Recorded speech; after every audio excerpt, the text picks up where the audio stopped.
If you can see me and hear me and see me, it is Sunday night. I'm B Minor. I'm the X Factor. And we're here looking forward to an awesome episode tonight. Tonight, Sunday night, we have with us one of ESPN's college basketball analysts, one of Baylor alum, leisure studies, which I want to hear a little bit more about leisure studies, and survivor of a heart condition that is pretty inspirational story. So King, thanks for being here, man. I'm glad to be here. Glad that we could finally make this happen. Excited to talk to you guys. Yeah, man. And I can already tell they were right that the voice of a commentator is, I read that you've been working with all sorts of ESPN analysts. That voice, it definitely is something special. So you got something there and you got the basketball background. So that's pretty awesome, man. So when you talk to a commentator, you just know, huh? Like you get into a conversation where you're like, this guy is a commentator. And if he's not, he should be. Yeah, most definitely. I get that a lot. They always talk about my voice. A lot of people say I have a face for radio. And I'm like, oh. You have a voice for radio. You have a face for TV, man, because you're a good-looking dude, too. Appreciate it. They try to be funny. My coach used to always say that. Yeah, you got a face for radio. Don't let them see that mug, but that's not true, man. That's not true. Haters gonna hate, man. Well, yeah, so Pont and I got connected, and we've just started this show kind of to entertain, enlighten, motivate positive energy during this pandemic. So one of our faithful guests that watches the show, Rebecca, pops her head up there. She mentioned Baylor and the connection there. Then I know Rim Backamus. We had Rim on the show. Good dude. Great dude. And he was the GA when you were playing your last year. Is that right, King? Yeah, he was a grad assistant my last year. And a famous walk-on. Myself being a walk-on in college. Pont being a walk-on currently in college. We don't know what it was like. So tell us what it was like being a top 40 recruit in the country coming out of high school. Talk a little bit about the recruiting process. How did it end up being Baylor? And talk to us a little bit about that. The recruiting process was pretty interesting for me. You know, when I was young, it probably started like the 8th grade. Baylor offered me my 8th grade year. And then my dad actually really like kind of sheltered me in a sense. He made it to where like coaches couldn't get access to me. So everything had to go through him. Like they had to text him, call him. And if I wanted to talk to him, then he would give me the phone or he would allow them to reach out to me.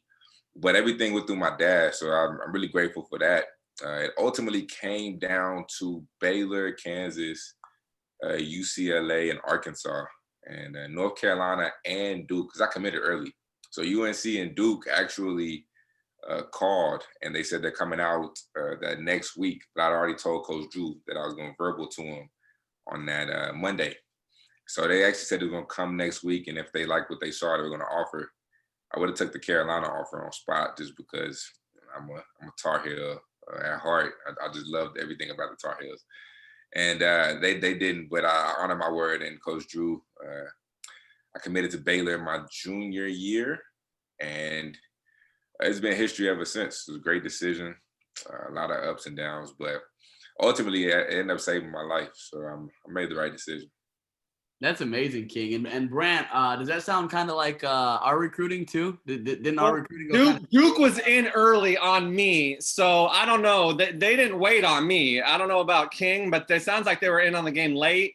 Duke was in early. Carolina, I'm a Duke fan. So, but then the University of Portland, my home state of Oregon, it was a tough decision, but sounds similar, very similar. I'll tell you what, man, that's a dream come true right there, because everybody growing up and everybody, you know, in high school and 8th grade and whatnot that wants to, you know, work their tails off and play college ball, man, this is what they aspire for, man. I know I was praying that anybody called, you know what I mean? Especially when I was younger. I didn't really get recruited, and it still wasn't too heavy, but I wasn't really getting recruited until junior year. And I was like, oh, this is awesome. To get a call from UNC, Duke, ooh, man, I would have been, I don't even know if I would have made it out there. I would have been so excited, so nervous too. I probably would have went like 0 for 12 in the game. So that's awesome, man. It's really cool to hear that. Yeah, definitely a lot different from my recruiting, which I won't share right now because it's not too impressive. Nah, for sure. I mean, I definitely think that it was a blessing. I mean, ultimately, having all those schools reach out and being able to all those coaches like spending time, like Coach Self would be at my school like every single week. We would just sit down and talk about like life, and we just got super close. Same thing with Coach Drew and UCLA. Coach Offer never ever came, which I kind of didn't take them serious because of that. They'd always send their assistant out every week. And then with Arkansas, Coach Anderson, he was there almost every day, because my parents, all my people from Arkansas, like my dad's side. So they thought that I was going to be the seller because they don't really have an NBA team or NFL team. It's just the Razorbacks. So he thought that he had it locked in the bag, but no, he didn't. Ultimately, it was Baylor, and it was a blessing, to be honest. So.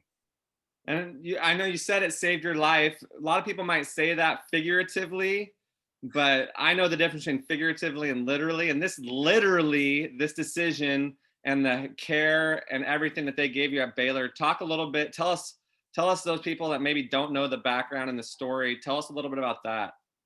Yeah, so I made a decision to go to Baylor, and we have to leave on June the 1st because all freshmen have to report for summer school. And the first week, they ran echocardiograms and EKGs to basically, in a sense, assess your heart because of what happened to Isaiah Austin and that tragic story. So they ran my test. They really didn't know what was going on, and nobody knew what was going on. So they sent it to doctors all across Waco. Couldn't get an answer. However, time continued. They finally found somebody who could give us an answer. It's probably about 2-3 weeks later. It was a doctor in Seattle, and the doctor in Seattle was a Seahawks doctor. And he told me that I've seen this case like 3 or 4 times and in professional athletes, and none of the athletes are playing their sport anymore. So in a sense, you have to stop playing basketball, you will die. And I was like, oh, okay, interesting. So we ended up going to the next doctor because Coach Drew was very persistent and didn't really like that no. He wanted me to play.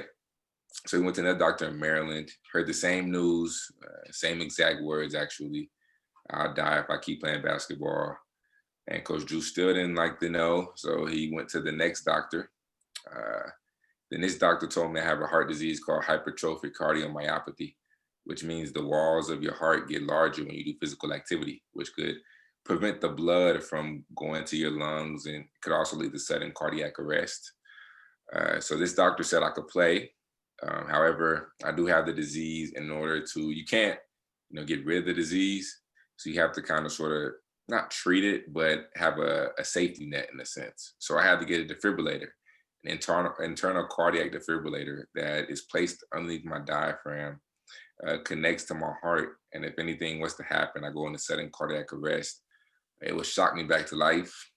Thank God nothing has happened yet, so I don't know if it works or not. Hopefully, Pray we never find out. Pray we never find out if it works. You just hopefully I never ever find out. I know, like when I run tests for them to check it, they start the doctor's on like a computer, and he's like speeding up my heart. So I'll just sit there in the chair like this, and the doctor my heart would just start pounding, and then he'll slow it down. He'll control it with a computer. So I'm assuming it works just based off of that. But I got a defibrillator inside my heart and inside my chest. And like I said, it really saved my life, literally. So yeah, and that's what's the maximum amount of physical activity that you can do? There's no maximum amount. So there's no restrictions, no limits. There's really nothing that my doctor said I couldn't do. And I saw something that said it was like there's like a 1% chance that something might happen, but then the defibrillator would recognize it and shock you back, get the heart started again at like a 95% rate or something. And I don't know if this is an article I found Googling you. I found some good stuff, King, when you Google you. Yeah. I know you're a man of faith. I know that definitely comes across in the interviews you give and just your whole story.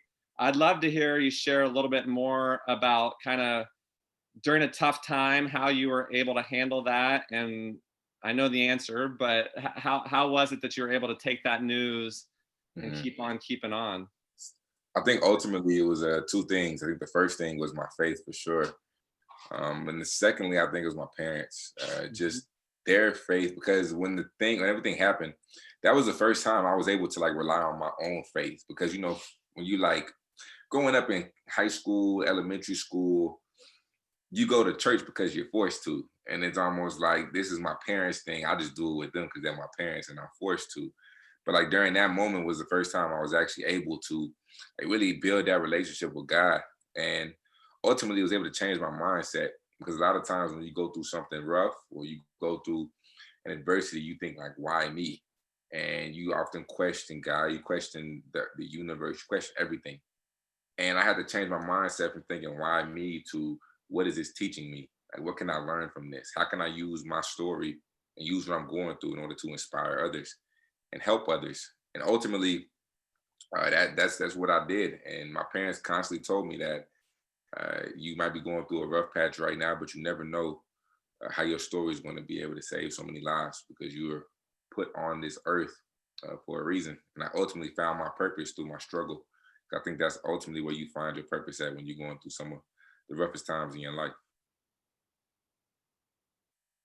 Man, I love that. I love that you said change from that attitude of why me to what is this trying to teach me? And if you take that approach when you're thrown tough times, and we've been thrown a lot this year. I know 2020 has been a pain, and that's just an edited version of saying what it really is.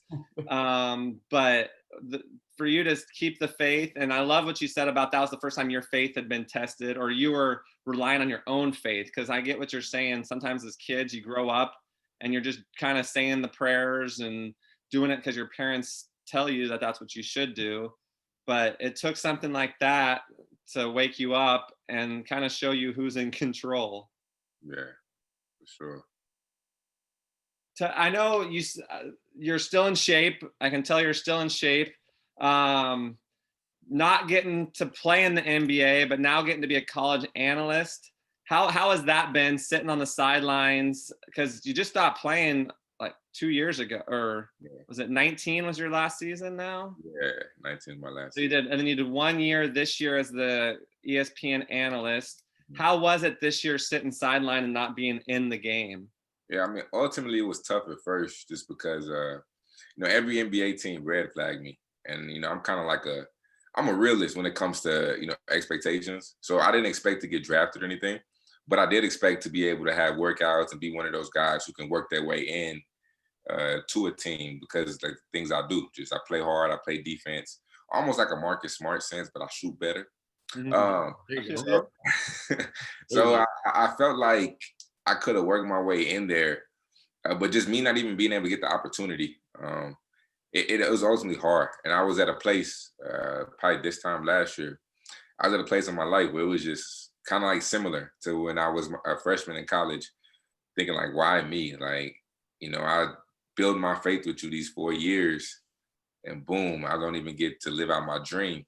So I had to retrain my mind and go back to my roots. And what can I do? What can I learn from this?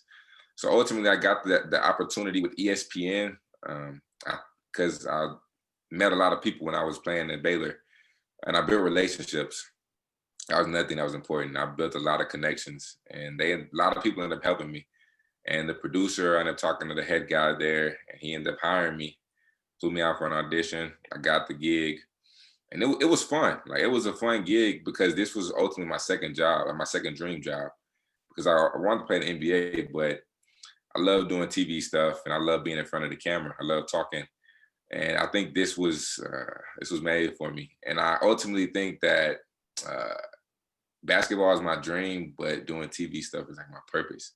So I think like when we talk about finding a purpose, and you never know how when your adversity can lead to something positive. I think this was the positive, that I was ultimately called to do this.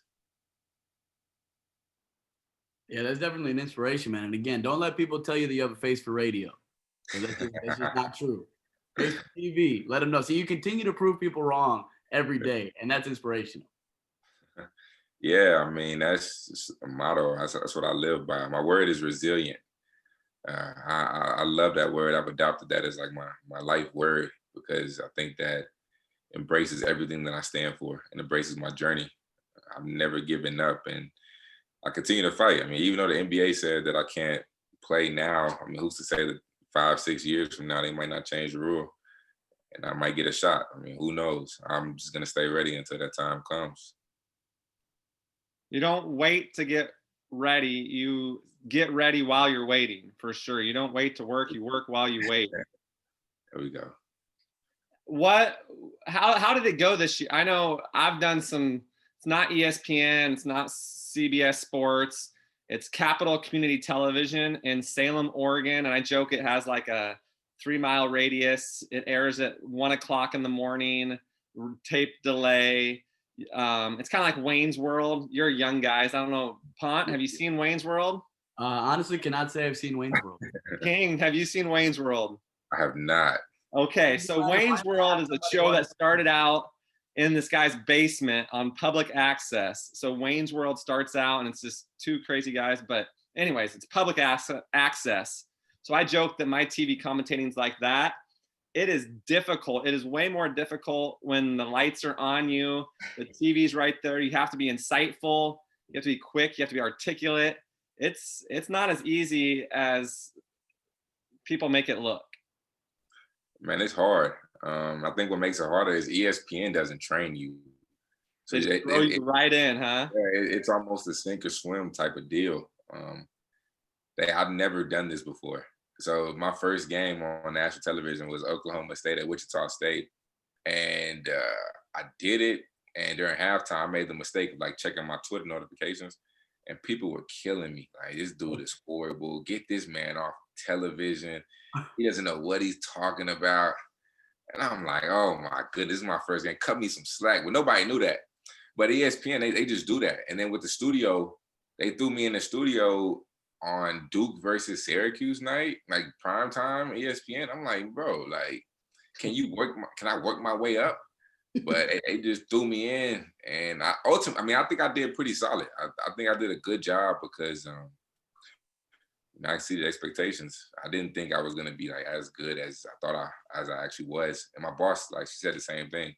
They expected me to hit a few bumps, which I hit a few, but they said I did a lot better than what they expected. Man, just think about that, B-Minor, like a whole game of just that's not easy at all because you have to continue to say things. So like you're commenting on the game, then you're thinking about other things to say. And for a whole 40-minute basketball game, and it's not just 40 minutes, there's a lot more talking that goes on than that. And I'm relating it back to when I have interviews with like ESPN, CBS Sports, like those things. And even just like the small responses, because like, they put you on the spot. Obviously you don't know what the question is. They ask you a question, then you're like, man, okay, what am I going to say? And you want to sound smart, you want to sound articulate. So now you're thinking about all these words to use and, oh, did that sound good? Oh, now you're nervous. That's very small scale compared to what you're doing. So kudos to you, man, because a whole basketball game, especially primetime TV, like you said, they didn't even let you work your way up. But I guess that's how much trust they had in you. So that speaks testament to who you are as a person. Man, it was hard. There was a lot of rough patches. You have to have tough skin doing this for sure, because they will kill you on Twitter. Like they will hammer you on Twitter. If you let it get to you, you're not going to succeed in this. There's a few people. Have you ever been blasted on Twitter, X Factor? Yeah, probably more times than I can count. They say I look like. I'm glad you said yes. I'm glad you said yes, because if you said no, I've never seen it, I would have shit. No, I'm just joking. I haven't seen too much hate, but it's got to be out there. I get my hate, and I'm not even on TV. They told me I look like Beavis from Beavis and Butthead, and then somebody sent me a drawing. Somebody, like an artist, drew it and then sent it to my house. That was probably the fun. I thought it was hilarious. Like, I'm a pretty open-minded dude, so I didn't care. But I was like, come on, man. Are you kidding? Man. Hey, is that better or worse than the Great Value Steve Nash? Oh, yeah. They told my guy B-Minor he looked like Great Value Steve Nash. Great. Yeah. The knockoff version. Not even like you look like Steve Nash. It was like you look like the dirt cheap Walmart brand Steve Nash. Yeah, that's kind of bad. Oh, cracked me up because you learn to deal with it. And Pont and I are walk-ons. We're walk-ons. And so you learn to kind of deal with that type of stuff as a walk-on, where you get ripped on all the time. I make a few shots in practice and everyone's acting like I'm like broke, like I'm some JV scrub. I make a few shots. I'm like, come on, I just don't get my opportunity. I'm not like a scrub, but you start making a few shots. All of a sudden the guys are like, oh, okay. It's like, I still got some game, even though I was a walk-on, and you're getting scholarship. Don't get this twisted. No, I mean, I have the utmost respect for walk-ons, because for our walk-ons, like the amount of stuff that they took, Right? like kind of like how you said, like they make shots and it's like, oh, you're making shots. Wow. Or, they get on you in practice and you just want to like kill them. You want to just go at them. And like, you just want to like embarrass them, because it's like, why is the walk-on out here? And they do all the lifts, all the workouts, but don't play. And I mean, me personally, I don't know if I could do that. So I have the utmost respect for walk-ons, because they take a lot of things that I don't know if I could take. I'll tell you what, though, you see some walk-ons shining on scout team, though. What? When it comes time for the season, scout team comes, What? people start making shots like there's no tomorrow. And they're like, man, this guy's not bad. Man, we were playing Trey Young and the walk-on Obimo KK. He got to be Trey Young. Man, he had the most fun he's probably ever had playing basketball. He was pulling up from half court, doing whatever he wanted to do, and taking any shot he wanted to take. I was like, bro, that's actually not a bad gig. That's actually kind of fun. So, but you're right. We had to do every lift, and then you're not getting the run during practice. So then you're having to do extra work after practice. And then I was having to try to learn the scout team plays and then teach them to guys on our team that couldn't remember our plays. Otherwise, they might have been playing. Yeah. And trying to teach them. But I always got to be, I was JJ Redick. So like you were saying, your boy there when he was Trey Young, JJ Redick, when he played at Duke, before we went back to Duke, I got to let it fly that week. Adam Morrison before we played Gonzaga. So that was kind of the reward, that was kind of the time to shine. We didn't get the media attention. Walk-ons don't get the hype of the game day with the lights on them. But when it's scout time and you get your chance to let it fly, I remember making a couple shots, and then kind of the guys were kind of ribbing the guy on defense like you were talking about. So then the next time I come off the screen, he just, I was, because the coach said come off and shoot no matter what, right? And I came off and shot like 3 in a row. And the next time I come off, the 6'8" kid that was guarding me was like, and he just sent it into like the 3rd row. Gave us one of these.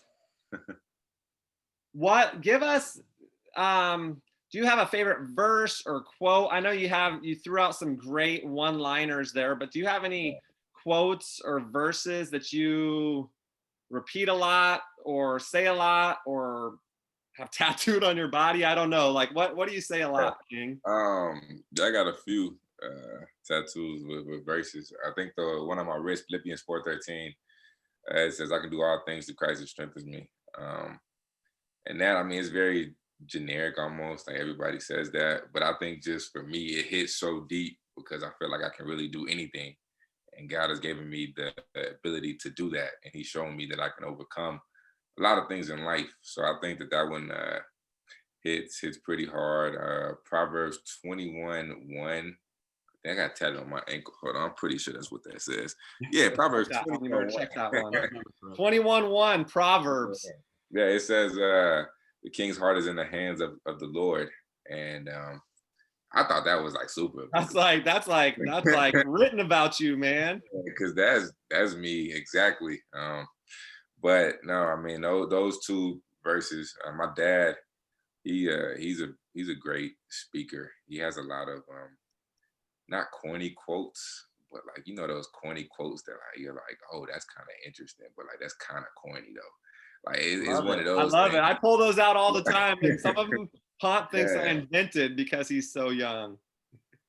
Yeah, that's how my dad is, and he has some. Forgot he told me one the other day I loved, but I forgot it because it was like 3 different things. It just ended with saying you could be a winner in losing situations, and I like that a lot. So yeah, kudos to my dad. Big props to him. That is good. Sounds like he did a great job kind of mentoring you and just keeping a lot of the stuff a top 50 recruit top 40 recruit in the country has to deal with. Sounds like he sifted through that, but still lets you make some of the decision and didn't just take it all into his own hands, but lets you kind of figure out what was important. And you committed early and stuck to your word. And obviously, like we said, that decision paid off. And now you have your degree. And what was it? Was it leisure studies? Is that part of your degree? Talk to us about what leisure studies is. It sounds like what I should have majored in. So look, it was health kinesiology with a minor in health kinesiology and leisure studies with a minor in communications. Okay. So studies, I'm gonna just be real with you. Leisure studies is just a bunch of BS. So basically, they told me I can graduate early if I went down that route. Now, had I known what I knew now, I would have basically majored in communications because it's what I did, and that's just what I love to do. But health kinesiology was just one of the easier routes, and I will admit that I took the easy route out of college and went that route. Leisure studies, though, man, it sounds like a good way to go if you can. Yeah, I mean, it was easy, but yeah, I mean, it was cool. Give us a title of a class. What was a name? What was a name? Like, what type of class would you like if you were wanting to study leisure studies? Like, what would be like, movies or like lazy boy recliners, or like what's leisure studies about? So basically, leisure studies is like what you do in your free time, like how people spend their free time.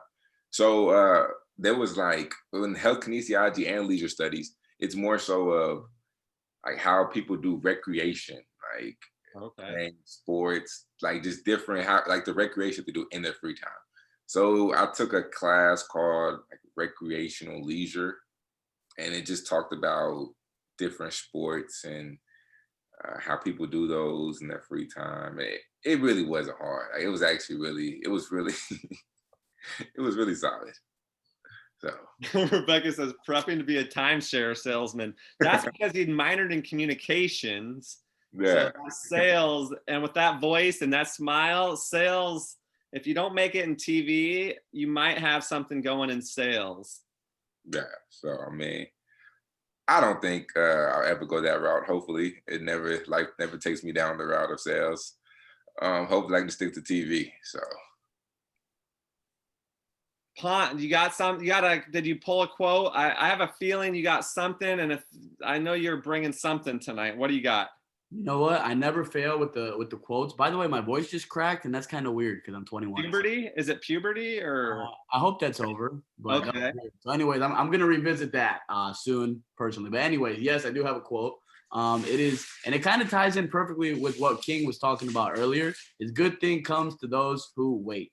So that's so true. I think in so many aspects. And like what King was saying earlier is like 100% on with it. Like you don't know when your time is gonna come. So like if in 5 years, 6 years, 1 year, 10 years, the NBA is like, hey, why don't you come over for a workout, this and that? Like, we know about you, we heard about you, we're interested in you. Like, you got to stay ready. You know what I'm saying? So if you get the news initially, you're like, hey, man, I'm done. They said no, that's a no, I'm out of here. My life dream. So instead of saying that, you continue to work your tail off and, be ready for that moment, it's going to pay dividends. So stay patient. Good things come to those who wait. Keep working. And at the end of the day, whatever your goal is, whatever you're trying to achieve, you'll be able to do it through hard work and dedication and perseverance. Definitely.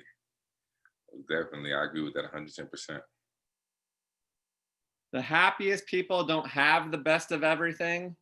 They just make the best of everything. Ooh.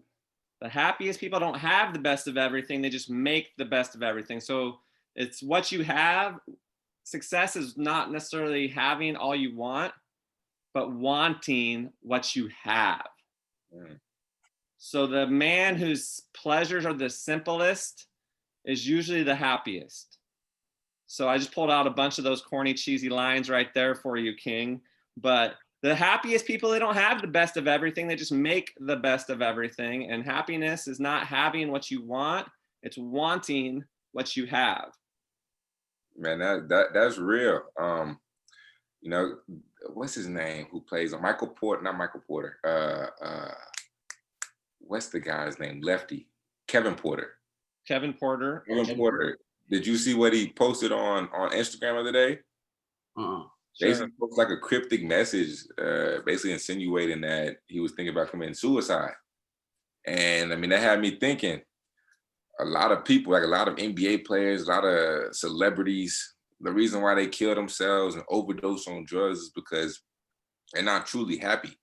Like they have all this money, all this fame, and it doesn't lead to true joy. I mean, I feel like you find true joy by what I said earlier, finding your purpose in life and being able to help and inspire people. That's when you get a true sense of like happiness and a real sense of joy instead of having money, fame. That stuff really don't mean much. You know what I want to do though? I want to have the best of everything and make the most of everything. I think I want the best. If you can do both, do both, right? I'm not saying money's bad. I'd sure rather have it than not, but it's certainly not the only way to find happiness, but it can buy a jet ski. And I've never seen anybody pissed off on a jet ski. I'll be out there like this. Try to frown. Try your best. I dare you.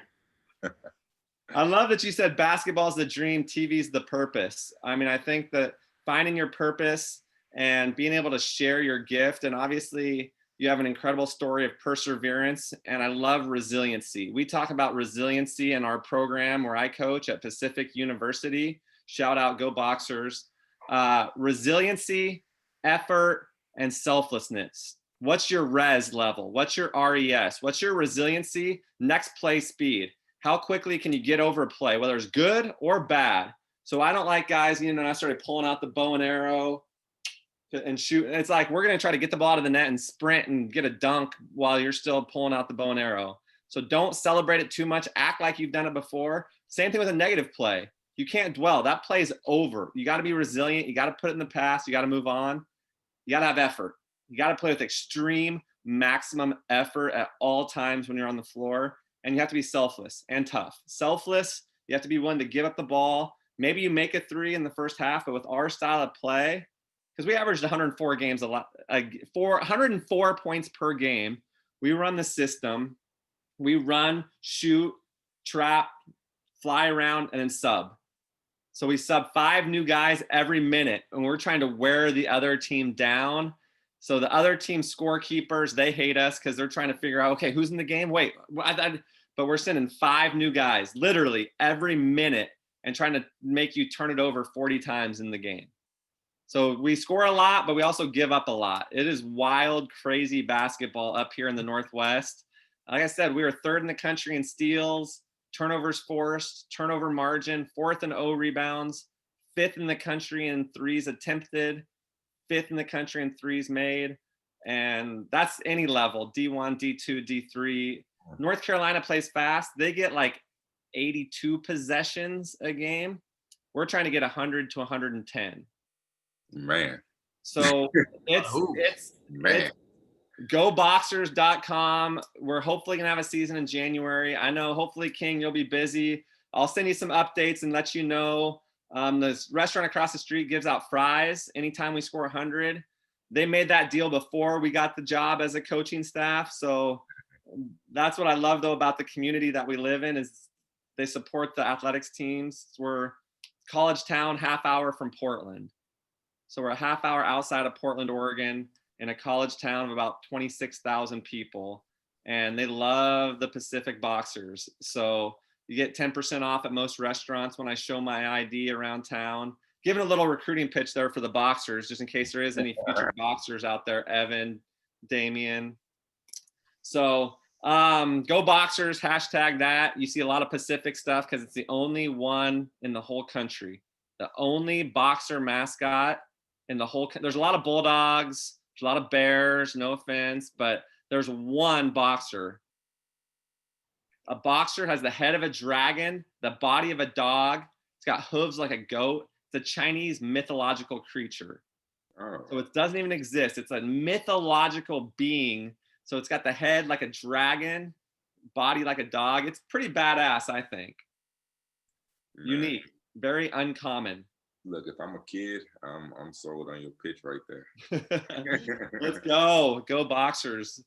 Well, awesome, man. Well, I really appreciate you joining us. I know you're healthy, your heart's doing well. And you're living your dream and your purpose combined. And so that's just awesome, man. I'm glad we were able to connect. Shout out Rebecca. Thanks for connecting us. That's awesome, King. And you're definitely an inspiration, man. And don't listen to the haters that say you have a voice or a face for radio, because you have a voice for radio and a face for TV. That's like harmony. There we go. Appreciate Harmony. that. Well, good. Well, I guess if anybody's got a question, we can say something. We can give a little question, just wave or something if you have a question. And if there's any questions, we will unmute you. If not, Will, if you have a question, Evan, Damian, Emily, if you want to say something, Rebecca, give us. Okay, Will the thrill. So Will, if you should be unmuted there, Will. Yeah. So King, so like I really appreciate you telling about your story and like what you do with ESPN. Like, I mean, just these past like weeks and months, seeing what like ESP, like what do you like what ESPN is doing now to be able to like promote like positive youth development in sports, because now like you have a chance with ESPN to help impact the next generation of athletes. No, that's real, because a lot of times, especially this year, you really can't go to the sporting venues. Like when you call the games, you can't go to the games. If they do, it's limited capacity. So my influence when I'm talking on TV is bigger than ever, because I have more people tuning in, more people listening. So that's something I have to prepare for, and have to use my platform wisely in order to influence people, and also, you know, get the point of the game across. So not just got to be strategic with it, because you want to influence people, but you can't lose sight of calling the game and sticking to your main purpose, which is calling the game and talking about college hoops. But you also might want to sneak in a few things here and there about just inspirational nuggets or anything like that. So I think this year will be huge, because with COVID, more people will be tuning in and watching from TV than ever. Oh yeah, and it's been definitely a lot, especially like just seeing on ESPN with what the WNBA and NBA leagues have done to be more forefront in social justice and promoting other things, because life is more than just basketball at times right now. Yeah, I mean, shout out to the NBA and WNBA. Primarily the WNBA, because they are always at the forefront of every social injustice movement. They always take the lead, take the initiative, and then everybody else follows. So the WNBA is those women are brave, and they're very smart, they're very aware, they're very woke, as people would say. But the NBA too. I mean, they made it a point to get a certain message across when they came back, and I mean, whether you agree with the message or you don't agree with the message, you got to respect it, because ultimately they want to see change. The cause, the message behind what they're trying to see is not anything negative. They see that African Americans are being targeted, and they want to change that. They want everybody to be equal. And when they say equality on the court, or equality on the shoes or on the back of the jersey, I mean, it's a real thing. Like we just want to be viewed as equal. I mean, whether you agree with the Black Lives Matter movement or not, it comes down to just basic human rights. I view you the same as I view a white person or a Black person. They're all equal in my eyes. So shout out to those two leagues, and I'm gonna do whatever I can in order to push the message. That's awesome. Thanks for bringing that up, Will. That was great, and that is so true. There's gonna be more people watching and using your platform wisely, and obviously you have great guidance and support and mentorship in the business, and because there is people that are watching and judging and deciding things, and just obviously you can't hit them over the head with what you believe and try to make them believe it. But if you can be a little bit more subtle, and I love the saying, preach the gospel, use words only when necessary. Mm-hmm. And that's something for me, is I'd rather be the guy that lives it, to where people are like, wow, why is that guy happy and positive and upbeat and got things going? And instead of me saying, God bless you and and then go out and cheating on my wife, or, like, live in my faith is what's important to me. And so those subtle messages and just living your life as an example, I think that I'm excited. I'm excited to be watching you this year. Hopefully everything comes back and they're able to hire everybody back from ESPN, and we're going to have a lot of college basketball games. It's just a crazy time. So we really appreciate you being here. Keep testing negative and staying positive. That's a life motto right now for I everybody. like that one. I'm using that. I'm stealing that from you. Use it. That's a good one though. Staying positive, but testing negative. For sure. Well, this is how we always end it. We always end our shows. If you're a faithful watcher, you know how it goes. We end the shows by saying, if you're gonna walk on. Let's go. Bingo, bop. Bingo, bango, bongo. That's a